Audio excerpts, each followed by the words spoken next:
સુરત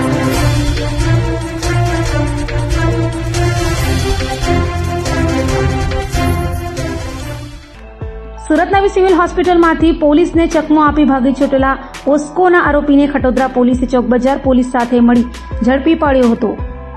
સુરતની ખટોદરા પોલીસ પાસેથી મળતી માહિતી મુજબ શુક્રવારે લાજપોર જેલમાંથી કોર્ટમાં રજૂ કરાયેલો પોસ્કોનો આરોપી શુભમ ઉર્ફે ડોન સુરેશ શર્મા કોર્ટમાં ધડી પડતા તેને તાત્કાલિક સારવાર માટે નવી સિવિલ હોસ્પિટલે ખસેડાયો હતો, જ્યાંથી આરોપી પોલીસને ચકમો આપી ભાગી છૂટ્યો હતો। જે અંગે ખટોદરા પોલીસે ફરિયાદ નોંધી ત્વરિત તપાસ હાથ ધરી ખટોદરા પોલીસે ચોકબજાર પોલીસને સાથે રાખી છૂટેલા પોક્સોના આરોપી એવા શુભમ ઉર્ફે ડોન સુરેશ શર્માને સિંગણપોર વિસ્તારમાંથી ઝડપી પાડ્યો હતો અને તેની વિરુદ્ધ કાયદેસરની કાર્યવાહી હાથ ધરી હતી।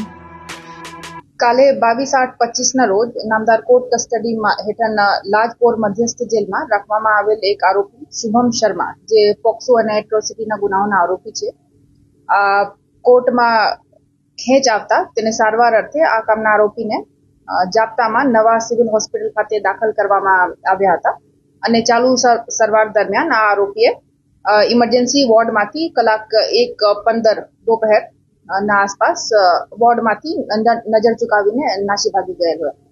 તો આ બાબતની જાણ થતાં જ ખટોદરા પોલીસ સ્ટેશનમાં ભારતીય ન્યાય સંહિતાની કલમ 262 ની અંદર તરત જ ગુના દાખલ કરવામાં આવ્યા અને Khatodara police, crime branch, SOG અને ચોક બજારની પોલીસો આ બધા લોકોએ અલગ અલગ ટીમ બનાવી સીસીટીવી તપાસ કરતા અને બધી ટેકનિકલ રીતે તપાસ કરતા આ આરોપીને આજ સિંગપોર 4 રસ્તા ખાતેથી ફરીથી ધરપકડ કરવામાં આવ્યા છે અને પરત જેલમાં મૂકવાની કાર્યવાહી અત્યારે ચાલુ છે।